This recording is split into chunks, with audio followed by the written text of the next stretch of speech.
Hello students, कैसे हैं आप? आशा करते हैं कि आप सब अच्छे होंगे। नेक्स्ट इम्पोर्टेंट सीरीज में हम आपको ये प्रश्न लेके आए हैं क्लास 12 का एनसीईआरटी से।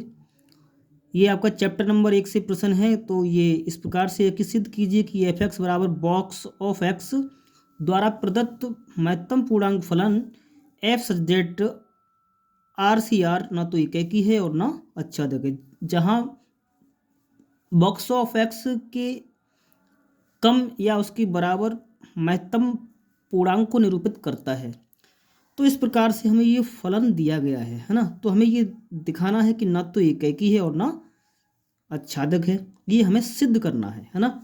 तो हम जानते हैं कि ये जो फलन हमें दिया गया है, सबसे पहले हम आपको एक इस प्रकार से डायग्राम बनाते हैं। यहाँ हम कुछ इस प्रकार से नंबर लिख लेते हैं, जैसे 0 1 2 3 4। और भी नंबर होंगे, लेकिन हमने ऐसे नंबर ले लिए हैं जिनसे हम बहुत अच्छे से परिचित हैं। और इधर हमने ये कुछ ऋणात्मक नंबर भी ले लिए, क्योंकि ये हमारा रियल से रियल है तो आर से आर हो गया। और ये फलन इस प्रकार से है। तो यहाँ भी हमने कुछ नंबर ले लिए, 1 2 3 एंड सो ऑन। -1 -2 माइनस की हो सकते हैं, है ना। तो अब यहाँ जो आपका जो बॉक्स दिया गया है, इसका मतलब ये होता है, अगर जैसे हम 0 और 1 के बीच में अगर कोई एक बिंदु ले लें, एक कोई मान ले लें, जैसे कि हमने ले लिया 0.1, है ना। अरे 0 और 1 के बीच में 0.1 होगा, है ना। तो इसके अगर हम x के अंदर रखेंगे तो आउटपुट होके ये हमें क्या देगा, ये 0 ही देगा। मतलब 0 पर तो 0 देगा ही, लेकिन 0 से कुछ अधिक मान पर हमको ये क्या देगा, ये 0 ही देगा। मतलब अगर हम यहाँ पर जैसे लिखा है ये बॉक्स में, है ना, कि f 0.1 लिया हमने यहाँ पर, तो आउटपुट हमें ये क्या देगा, 0 देगा, है ना। और ऐसे ही ले लिया हमने f 0.2 लेके, और बॉक्स के अंदर हमने 0.2 रखा, वो भी हमें क्या मिलेगा, 0 ही मिलेगा। तो इसी प्रकार से हम यहाँ देखते हैं, हमने मान लिया कि माना x1 बराबर हमने ले लिया 0.2 तथा x2 बराबर ले लिया हमने 0.3, राइट। तो हम यहाँ इस प्रकार से लेके चलें कि f(x1) बराबर हो जाए f(x2) के, है ना। f(x1) किसके बराबर हो, f(x2) के, है ना। तो यहाँ हम रखते हैं, यहाँ हम रखेंगे तो हमें मिलेगा क्या, f(x1) तो मिलेगा हमें 0.2, और ये हमें बाहर देगा क्या, 0।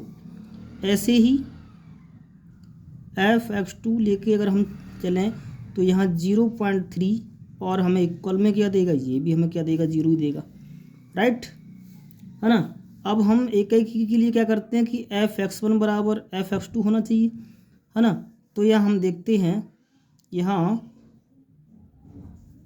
f 0.2 इक्वल टू है f 0.3 के, ये तो इक्वल है, इसका भी मान f 0.2 की आपका 0 आ रहा है। मतलब आउटपुट हमें क्या दे रहा है, एक इंटीजर दे रहा है।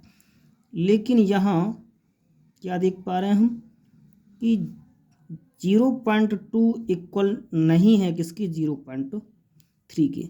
अगर ये इक्वल नहीं है तो ये आपका एकेकी नहीं है ना। तो हम कह सकते हैं कि अतः f(x) एकेकी नहीं है, राइट। तो इस प्रकार से ये एकेकी नहीं हुआ। अगर हम इसको आच्छादक के लिए करें, है ना, आच्छादक के लिए हमें क्या करना पड़ेगा, आच्छादक के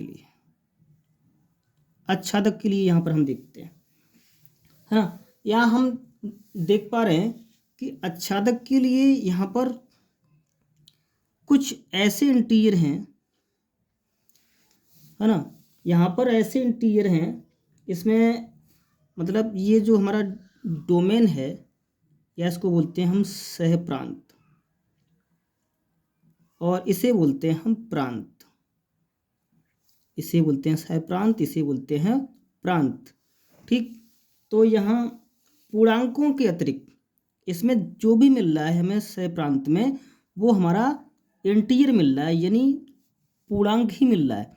इसके अलावा इसमें और भी नंबर रह रहे हैं, क्योंकि यहाँ पर ये रियल नंबर है ना, ये रियल नंबर है, तो और नंबर इसमें छूट जा रहे हैं। जब नंबर छूट जा रहे हैं तो हम ये अच्छे से हम यहाँ पर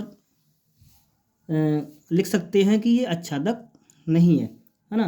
तो हम यहाँ पर लिखेंगे कि पूर्णांकों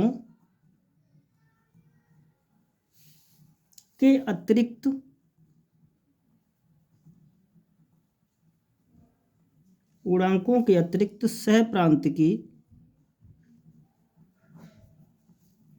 किसी भी अवयव का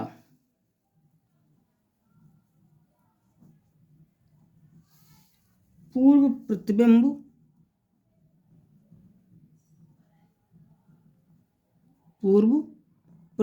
प्रांत में नहीं है, प्रांत में विद्यमान नहीं है, इस तरीके से लिखेंगे, विद्यमान नहीं है ना। तो हम कहेंगे कि अतः फलन आच्छादक नहीं है।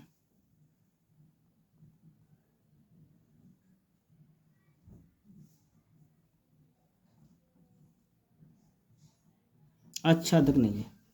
तो इस प्रकार से हमारा ये प्रश्न कंप्लीट होता है। इसे आप अच्छी से नोट करें। नेक्स्ट प्रश्न है हमारा, सिद्ध कीजिए कि एफ एक्स बराबर मॉडुलस एक्स द्वारा प्रदत्त मापांक फलन f such that R C R ना तो एकी है और ना आच्छादक है, जहाँ मॉडुलस एक्स बराबर है एक्स के यदि एक्स धन या शून्य है, तथा बराबर है माइनस एक्स यदि एक्स ऋण है। तो इस प्रकार से हमें ये आपका ये प्रश्न दिया गया है। इसके लिए हम क्या करते हैं, सर्वप्रथम एक डायग्राम बनाते हैं, उसके द्वारा पहले समझते हैं। जैसे हमारे लिए ये दिया गया है आर से आर, मतलब आर से आर एक फंक्शन इस प्रकार से हमारा परिभाषित है, और इसका ये रियल है, तो कुछ हम नंबर यहाँ पर ले रहे पॉजिटिव के 1 2 3 एंड सो ऑन, -1 के -2 -3 और आगे हो सकते हैं। यहाँ भी रियल नंबर ले रहे कुछ, और कुछ ऐसे नंबर ले रहे जो इन्हें हम अच्छी तरीके से जानते हैं, है ना। तो इस प्रकार से ये नंबर है हमारे, राइट। अब यहाँ जो हमें फंक्शन यहाँ पर दिया गया है कि एफ एक्स इक्वल टू दिया है मॉडुलस में एक्स दिया गया है, राइट। तो मॉडुलस फंक्शन ये हमें क्या कहता है, यहाँ हम अगर इसमें से कोई नंबर लें इस प्रकार से, जैसे हमने मान लिया हमने कि x1 इक्वल टू है -1, है ना, और x2 इक्वल टू है हमारा 1, है ना, मतलब हमने 2 नंबर ले लिए।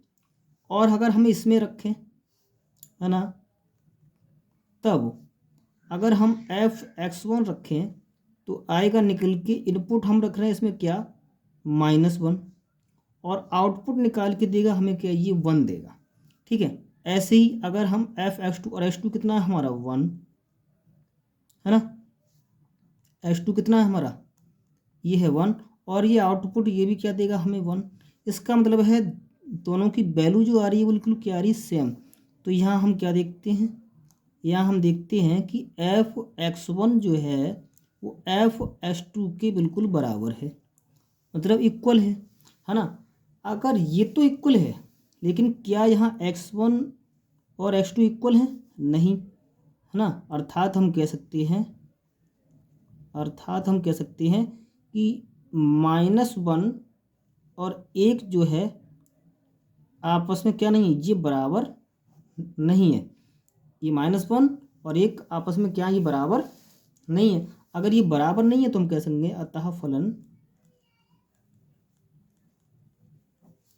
एकैकी नहीं है, तो ये फलन हमारा एकैकी नहीं हुआ। ठीक। अच्छा, आच्छादक के लिए हम क्या करेंगे, तो हम देखते हैं आच्छादक के लिए। आच्छादक के लिए देखिए, यहाँ पर हम डायग्राम पे आते हैं। जैसे अगर हम यहाँ पर शून्य रखेंगे तो शून्य का मॉडुलस शून्य नहीं होता है ना। और -1 का हमें 1 मिला, 1 का भी 1 मिला। ठीक, इसका मतलब है ये एकैकी तो वैसे भी नहीं हुआ, क्योंकि यहाँ हो रहा मैनी से वन, मतलब मैनी टू वन हो रहा है, ये मैनी वन होगा, है ना। ये आच्छादक नहीं है, मतलब ये सॉरी, ये एकैकी नहीं है ना। अगर ये एकैकी नहीं है, अगर हम यहाँ आच्छादक के लिए देखते हैं तो यहाँ पर जो हमारी ये एक्स है, मतलब ये प्रांत है, और ये है हमारी सहप्रांत, है ना। तो सहप्रांत में केवल हमें धनात्मक संख्याओं का ही प्रतिबिंब मिलेगा, है ना। और बाकी का जो हमारी ऋणात्मक संख्या है वो छूट रही हैं, मतलब इसमें कुछ छूट जाएगा तो ये आच्छादक नहीं होगा, है ना। तो हम यहाँ पर एक इस तरीके से लिख रहे हैं कि सहप्रांत में ऋणात्मक वास्तविक संख्याओं के लिए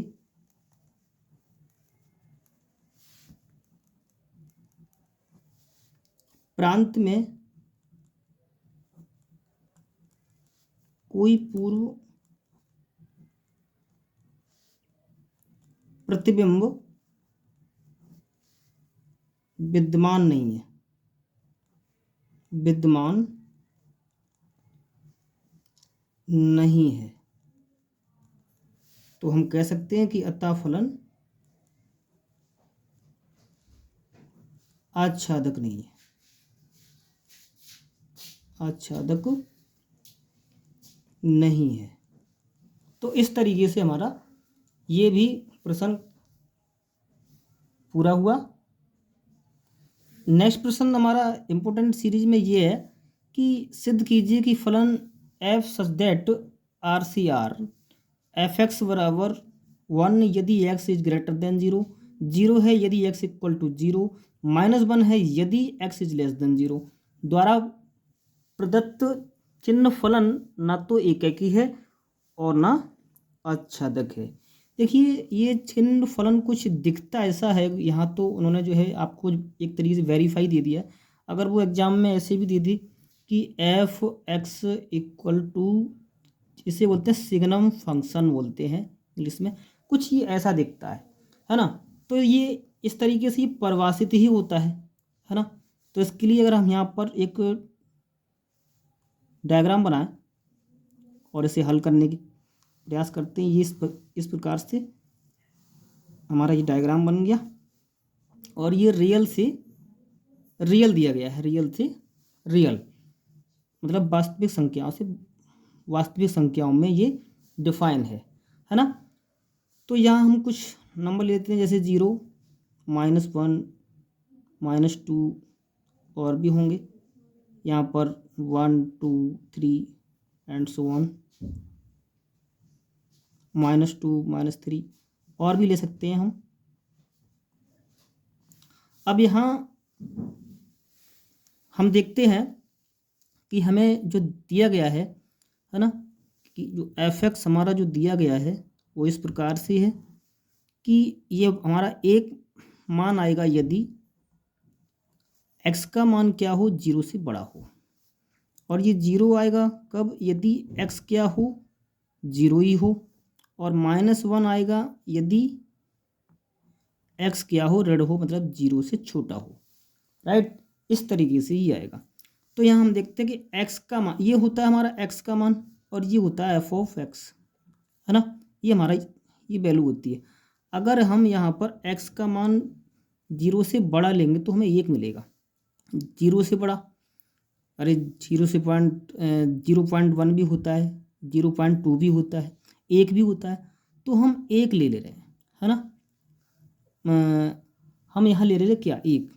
अगर हम 1 लेंगे तो हमें ये क्या देगा, 1 ही देगा, ठीक है।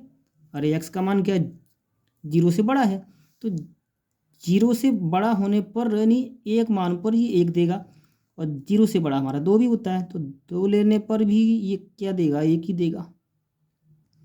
3 लेने पर भी ये क्या देगा, 1 ही देगा। बात समझ रही, क्योंकि x का मान क्या है, 0 से बड़ा है तो 1 ही देगा आपको, यानी आपको केवल मैनी से 1 मिल रहा है। मतलब ये फंक्शन जो है एक प्रकार से मैनी 1 बन रहा है ना। इधर अब हम अगर शून्य ले रहे हैं तो हमारे शून्य नहीं मिलेगा। देखो ना, x बराबर 0 है तो x बराबर 0 पर हमें क्या दे रहा है, ये 0 ही दे रहा है ना। अब हम ले रहे हैं क्या, ऋणात्मक संख्या है।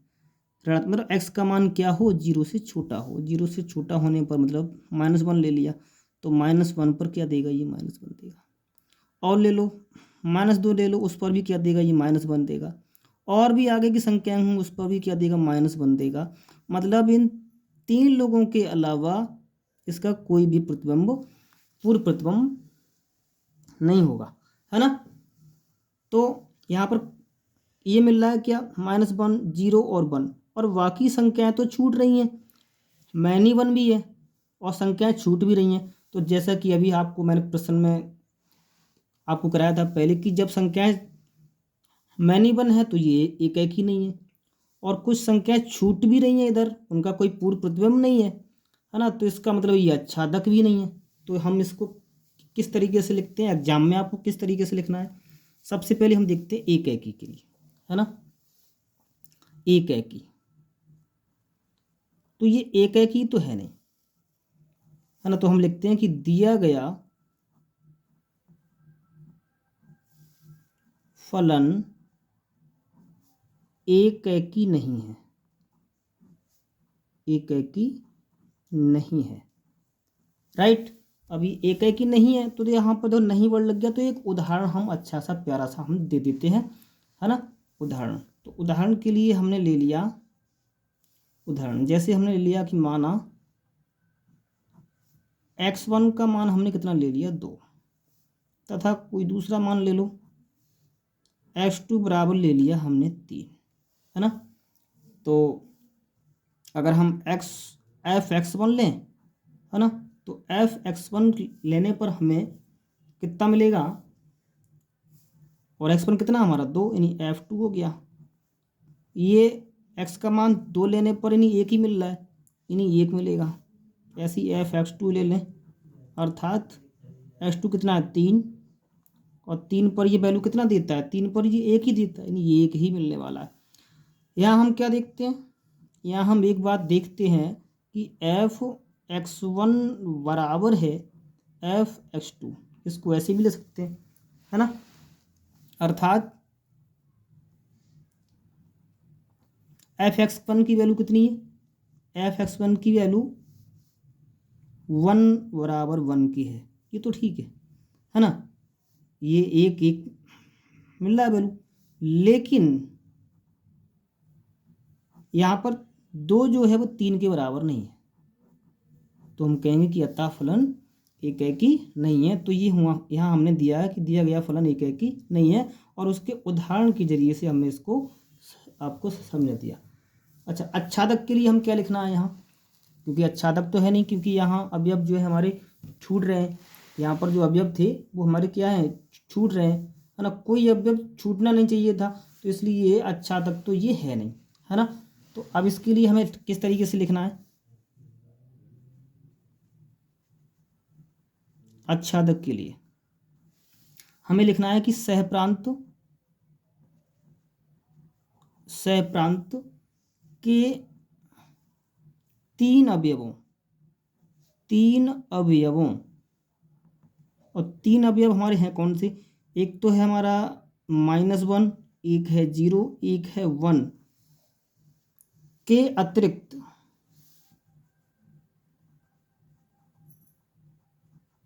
कि अतिरिक्त अन्य किसी वास्तविक संख्या का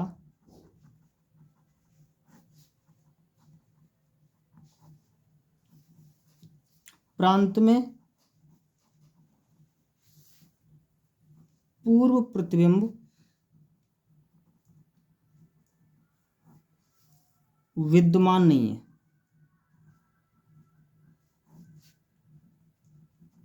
नहीं है ना। यहाँ हम देखते हैं ना कि हमारे जो सहप्रांत है, तो सहप्रांत में एक तो मिल रहा है हमें केवल -1, 0 और 1।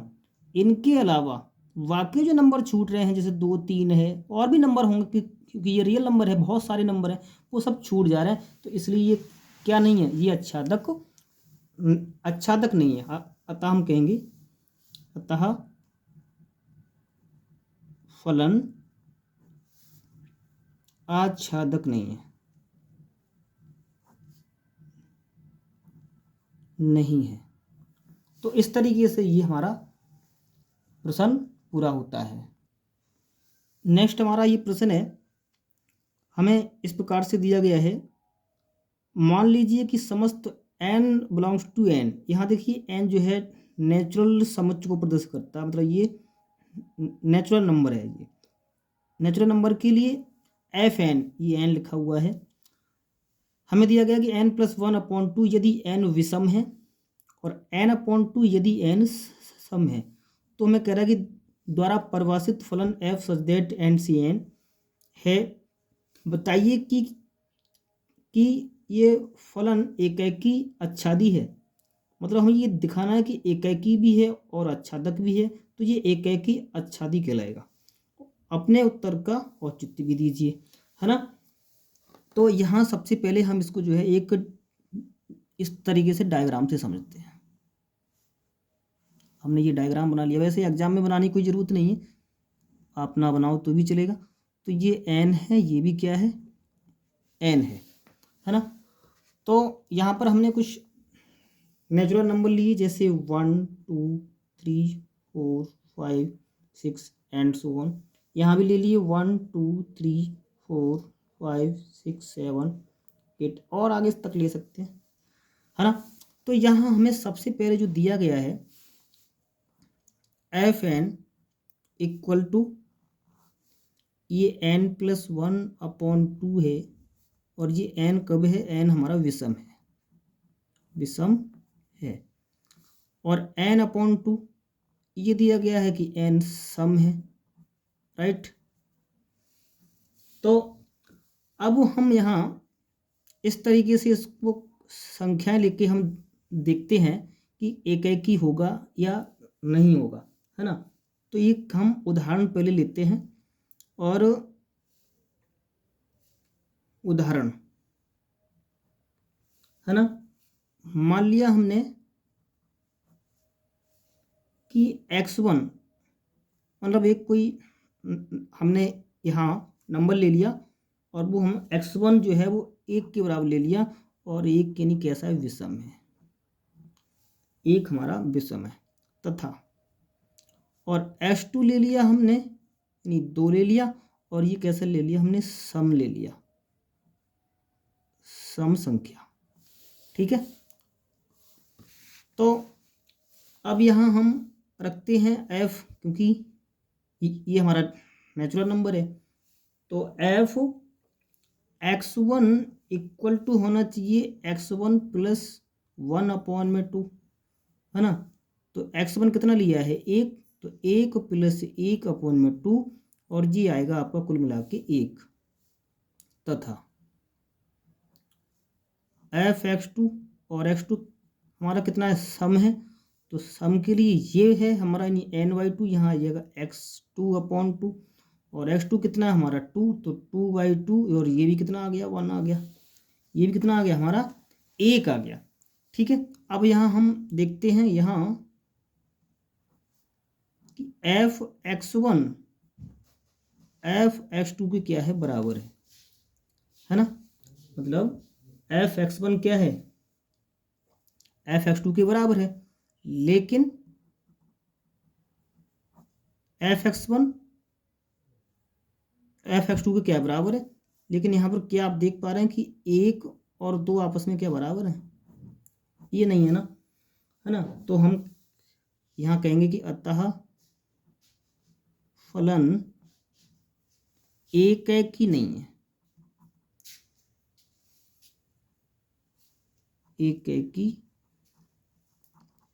नहीं है ना, एकैकी नहीं। अब हम देखते हैं आच्छादक के लिए। अच्छा, आच्छादक के लिए यहाँ पर 2 केस हम बना लेते हैं जिससे हमें अच्छे से समझ में आ जाए। हम 2 केस ले लेते हैं। सबसे पहले ले लेते हैं हम, यदि n सम है, और दूसरा केस ले लेते हैं, नहीं ये हमारा फर्स्ट केस हो गया और ये हमारा दूसरा केस हो जाता है, यदि n विषम है ना। तो यदि n सम है तो सम के लिए हमने मान लिया कि माना n जो है वो 2x के बराबर है, एक सम नंबर ले लिया। और यहाँ हमने ले लिया कि माना n है हमारा 2x - 1, एक हमारा ये विषम नंबर हो गया, राइट। तो हमारा जो फंक्शन होता है कि y = क्या होता है, f(x) होता है ना। तो y बराबर, अब f(n) लेना चाहिए हमें, f(n), क्योंकि ये y के इक्वल ही होता है, ये है ना। ये चीज़ किसके इक्वल होती है, y के इक्वल होती है। तो यहाँ हमने ले लिया f(n), तो n कितना है हमारा 2x है ना, यानी f(2x) हुआ, ठीक।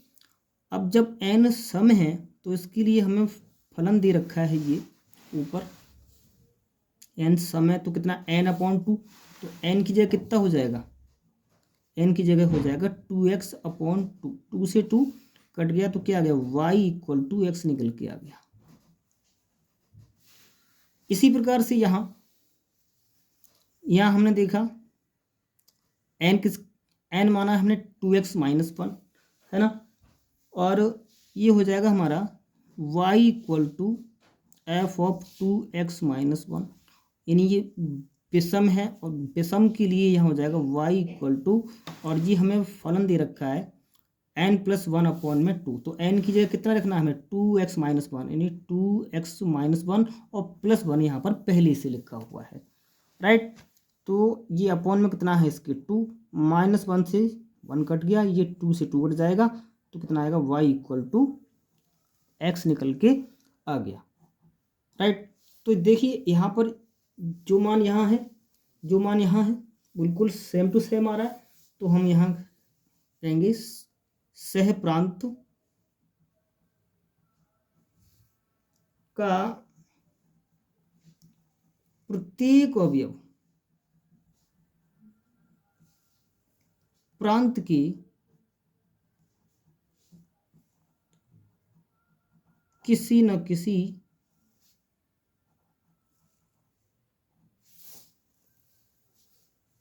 अवयव का प्रतिबिंब है,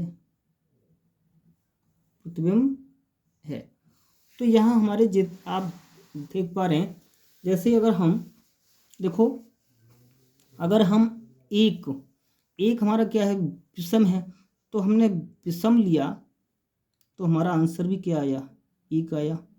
और हमने अगर सम लिया तो भी आंसर कितना आया, 1 आया। ऐसे ही अगर हम अगली संख्या लें 3, तो 3 कैसी, विषम, तो 3 लेंगे तो यहाँ पर हम 3 रखेंगे, तो 3 और 1 कितना होगा, 4, है ना। यहाँ पर अगर हम लें 3 + 1/2 कितना, 4/2 नहीं आएगा हमारा 2, तो 3 लेने पर भी कितना आएगा, 2। और हम अगर सम लेंगे तो सम के लिए कितना है हमारा 4, तो यहाँ रखेंगे, तो ये आएगा हमारा 4/2, 2 × 4, है ना, तो 2 आएगा, यानी 4 लेने पर भी कितना आएगा, 2 निकल के आएगा। तो इस प्रकार से सारे अवयव हमारे, इसमें कोई भी अवयव छूटेगा नहीं, यानी हमारा जो प्रांत में एक भी अवयव हमारा छूटेगा नहीं। तो यहाँ पर हम कह सकते हैं कि सह प्रांत का प्रत्येक अवयव प्रांत के किसी न किसी अवयव का प्रतिबिंब है। तो हम कहेंगे अतः फलन आच्छादी है, आच्छादक है। तो इस प्रकार से हमारा ये प्रश्न हल होता है।